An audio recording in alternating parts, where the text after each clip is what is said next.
Oke, pada pagi hari ini gimana kabarnya semua? Alhamdulillah baik.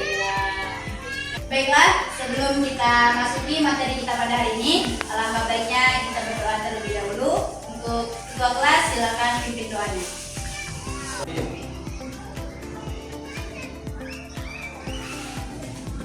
Salim. Assalamualaikum warahmatullahi wabarakatuh. Waalaikumsalam warahmatullahi wabarakatuh. Kucing ya, tolong HP-nya disimpan dulu.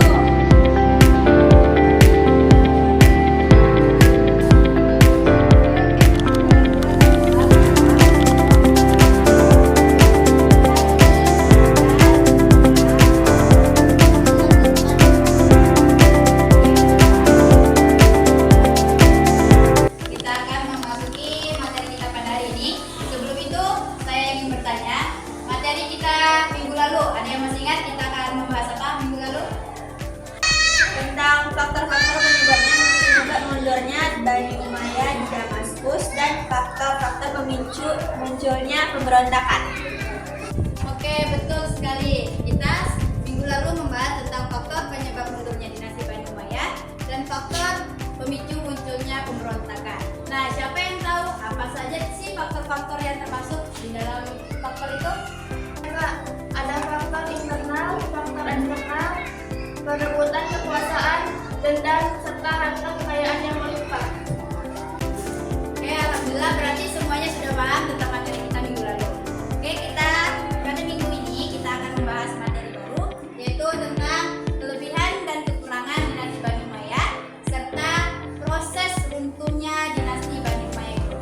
Di sini, alhamdulillah kelas ini sudah membentuk kelompok seperti yang minggu lalu. Langsung saja, setiap kelompok, ini kelompok satu akan mencari materi tentang kelebihan dan kekurangannya. Kelompok dua mencari materi tentang proses runtuhnya dinasti Bani Umayyah.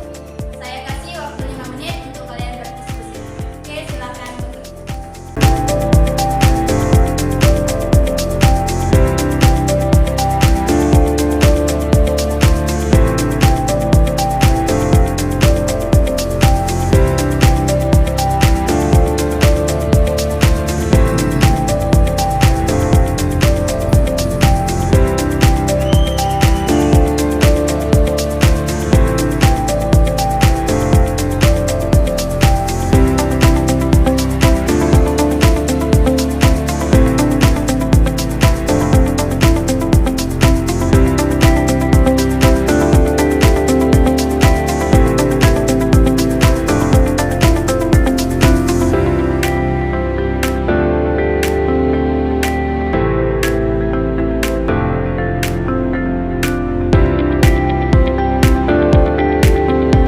Oke, baiklah. Waktu diskusi telah habis.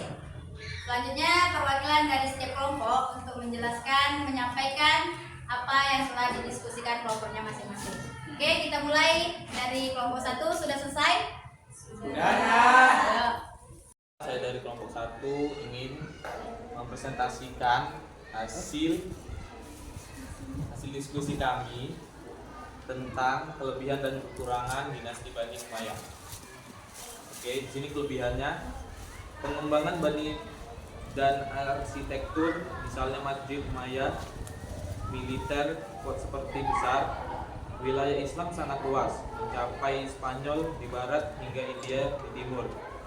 Pembangunan kota-kota besar seperti Damaskus menjadi pusat peradaban. Oke, kekurangannya pembinaan akhlak sebagai khalifah terutama di masa akhir. 1.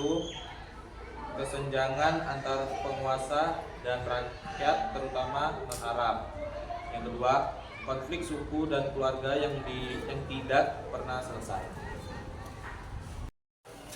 Oke, baik. Terima kasih kepada kelompok satu. Jadi, kelebihan dari dinasti Bani Umayyah ini yang pertama adalah kekuasaannya yang luas sampai ke Spanyol. Setelah itu pembuatan arsitekturnya yang bagus, masjid dan yang lain sebagainya. Selain kelebihan, terdapat juga kekurangannya, di mana akhlak para khalifah akhir-akhir itu kurang baik, tidak ada pembinaannya. Tidak adanya kebijakan setiap masalah yang dihadapi oleh rakyat dinasti Bani Umayyah. Oke, untuk kelompok 2, apa paham yang telah disampaikan kelompok 1? Jawab. Oke, kita lanjut ke pembahasan yang selanjutnya. Kelompok 2 sudah selesai. Oke, kita lanjut ke kelompok 2. Saya perwakilan dari kelompok 2 akan menjelaskan tentang proses runtuhnya Bani Umayyah I di Damaskus. 1. Sikap tidak senangnya masyarakat terhadap khalifah-khalifah Bani Umayyah. Masyarakat mulai tidak puas melihat kehidupan mewah para khalifah, tidak merasa adil, pemberontakan dari berbagai daerah, dan mulai hilangnya kepercayaan. 2. Peperangan melawan keturunan Abbasiyah. Keturunan Abbasiyah membangun kekuasaan secara diam-diam. Mereka didukung oleh kelompok Syiah.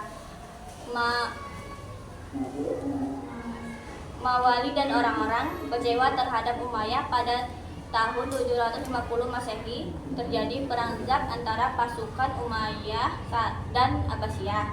Pasukan Umayyah kalah di Damaskus, jatuh, dan pemerintahan berpindah ke tangan Abbasiyah. Khalifah terakhir melarikan diri dan akhirnya terbunuh.